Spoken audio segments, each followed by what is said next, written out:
All right, boys and girls. Today's lesson is lesson 6-1. It's called triangles. However, this is a big lesson. As you can see at the bottom of this lesson, there are 7 pages, 8 pages actually, to this lesson. So this will be a lot of me kind of going over some things and pointing out the important stuff, and then the rest we're going to work on in our small group, go over the pages. So don't worry about getting the pages done, but really focus on what I write down. If I write something down, make sure you write it down. If I don't write something down, and I say we'll do it later, then we'll do it later in small group. So let's get started. Let's get right at it. We're going to slowly kick off types of angles. Okay? And the first thing is a ray. A ray is a part of a line that has one endpoint and continues forever in one direction.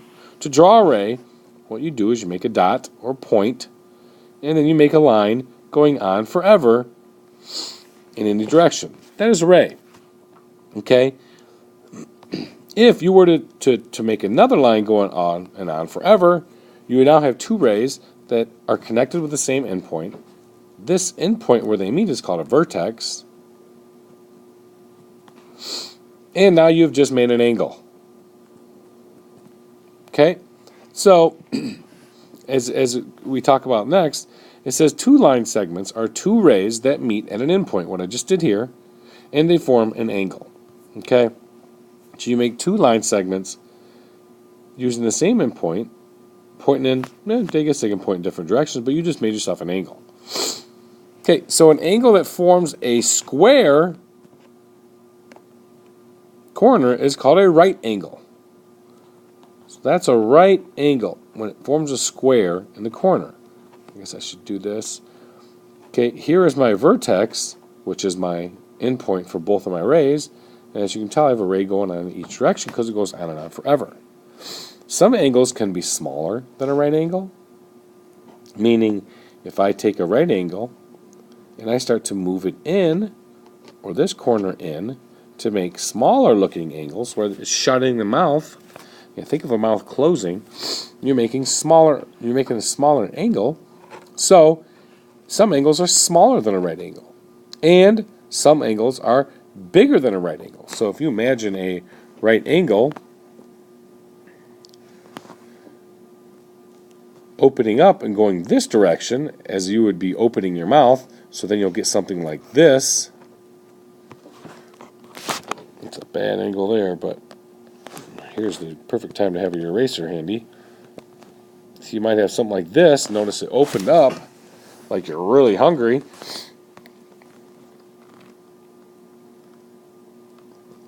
So some angles get bigger. Okay, they open up bigger. And before we get to it in the lesson, I'll just quickly tell you, angles that go smaller than 90 degrees are called acute angles. And I like the word acute because they're kind of cute because they're nice and little angles. Okay? As for the ones that get bigger, they're obtuse angles. Okay, and obtuse just sounds like a big word. So any angles that go bigger, or when a 90 degree opens up bigger, it's obtuse. When it closes their mouth like they're not that hungry, it's acute angle. Okay, so number 1, 2, and 3 says which angles are right angles, which angles are smaller than a right angle, and which angles are larger than a right angle. And this is something we'll go over in a small group. So I kind of want to get to the nuts and bolts of the lesson, so we'll push that aside. Okay, this says describe triangles by types of angles. Okay, so these are all right angles. Okay, this whole group here, in these triangles, one angle is a right angle. There's a right angle in every single one of these triangles. Okay, the next one, in these triangles, 3 angles are smaller than a right angle. So all these are smaller than right angles. All these angles are smaller than a right angle. Okay, and then the next one, it says in these triangles, 1 angle is larger than a right angle. Okay, in this case, that one's larger, that's larger, this one's larger, and that one's larger. And in a triangle, you can really only have 1 angle that is obtuse, because if one opens up, the other 2 have to come in together. You can't have an angle that opens up and then have another angle that opens up, because then you would have 4 sides, and a triangle has to have 3. So only one side is able to open up as an obtuse. So We're going to go over 4, 5, 6 in a small group, so I'm going to push that aside. Next up, it says describe triangles by the number of sides of equal length.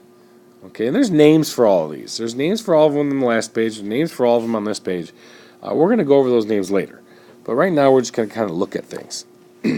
Okay, it says in these triangles, 3 sides are equal in length. Okay, notice every single one of these are the exact same length. Okay, next one, in these triangles, 2 sides are the same length and 1 isn't. So in this case, this line and this line are the same, and obviously this line is different because it's shorter. This one, you have this one, and this is the same, and this one is much bigger. Okay, here we have same and same, and then this is smaller. Here we have same, same, and the bottom is bigger. Okay, next one, it says there are no equal sides, and no sides are equal. So in the next row, in these triangles, no sides are equal in length. As you can tell, they're all just kind of different lengths. So use triangles B, C, and D to decide if they have 3, 2, or 0 sides equal. And I'm going to kind of push that aside because we're going to work on that later. All right. So use triangles M, N, and O for 10 and 12, and then write M, N, and O, then complete each sentence. Okay, I'm going to do this in small groups, so I don't really want to do this with you here. So we're going to fly through the, well, actually I might do one. Triangle M, N, or O, okay, we have to figure out which one, has one angle larger than a right angle and has blank sides of equal length.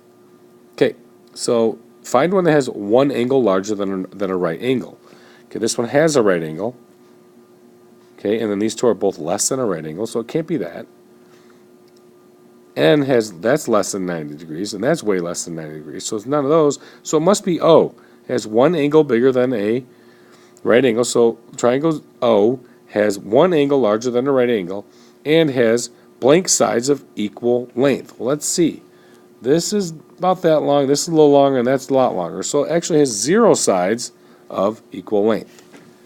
Next one, triangle blank has one right angle and has blank sides of equal length. We know M has one right angle, and then this side and this side are the exact same, so it's 2 sides of equal length.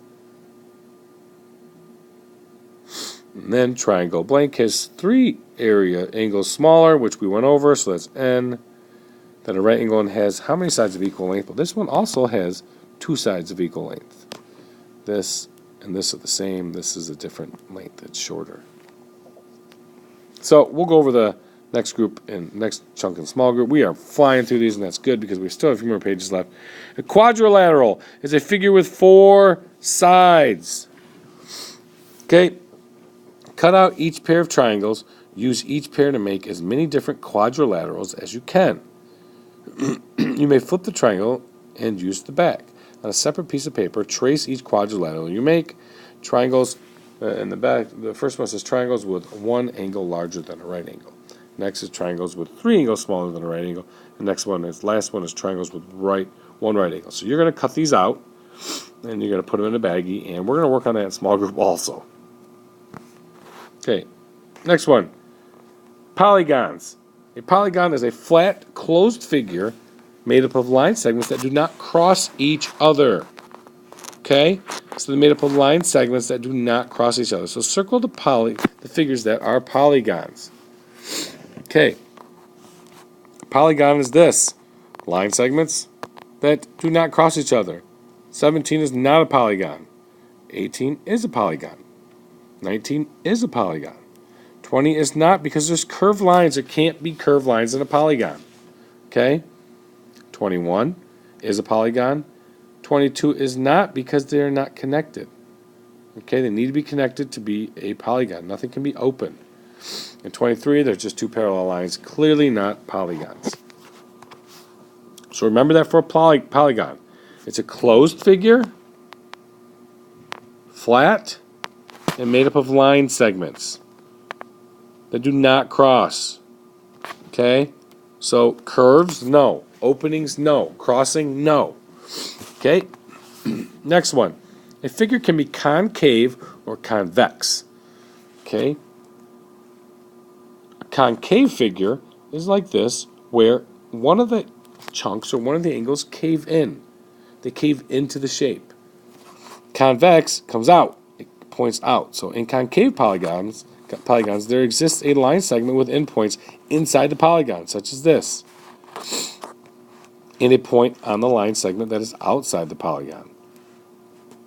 A convex figure has no such line segment, so there's nothing on the inside. So for the bottom here, pretty easy. This would be concave. This would be convex because of this angle right there. Oh, I did this completely backwards. Oh, sorry. This is convex. This is concave. Remember, it caves in. I'm so sorry. I don't know what I was doing. 26, it caves in right here. So concave. And then all these angles are pointing out. So this would be convex. All right. Push this aside. And if you fell behind, we're going to work on this in a small group. Let's talk about this in a small group too. A small groups will be busy small groups, so we're going to have to really make sure we pay attention. And then if you have time, hopefully you do, you should, let's cut these out too. Put them inside your baggie. So we're gonna have a busy small group today.